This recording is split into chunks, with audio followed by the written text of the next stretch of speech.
అర్హులైన లబ్ధిదారులందరికీ సంక్షేమ పథకాలను అందజేసి ప్రభుత్వం ఆదుకోవాలని సిఐటియు ఆధ్వర్యంలో భారీ ర్యాలీ నిర్వహించారు. ఈ సందర్భంగా వారు రహదారులపై నినాదాలు చేస్తూ బ్యానర్తో నిరసన ధర్నాను నిర్వహించారు. కాంట్రాక్టింగ్, అవుట్సోర్సింగ్ ఉద్యోగులకు కనీస వేతనాన్ని అమలు చేయాలని, అర్హులైన ప్రజలకు సంక్షేమ పథకాలు అందేలా చూడాలని, ఉద్యోగుల రిటైర్మెంట్ వయస్సు 62 సంవత్సరాలకు పెంచాలని వారు నినాదాలు చేస్తూ డిమాండ్ చేశారు. ఈ కార్యక్రమంలో సిఐటియు అధ్యక్షులు బివి రమణ, సిఐటియు జిల్లా అధ్యక్షులు కమలకుమారి, వైస్ ప్రెసిడెంట్ బాలకృష్ణ, కార్యదర్శి Avinash, joint secretary treasurer Bujjamma Prasad తదితరులు పాల్గొన్నారు.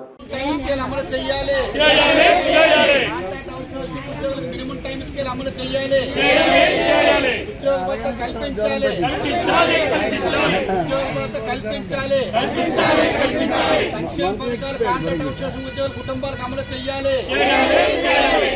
పథకాలు కాంట్రాక్ట్ అవుట్సోర్సింగ్ ఉద్యోగుల కుటుంబాలకు అమలు చేయాలి. రిటైర్మెంట్ బెనిఫిట్స్ ఇవ్వాలి.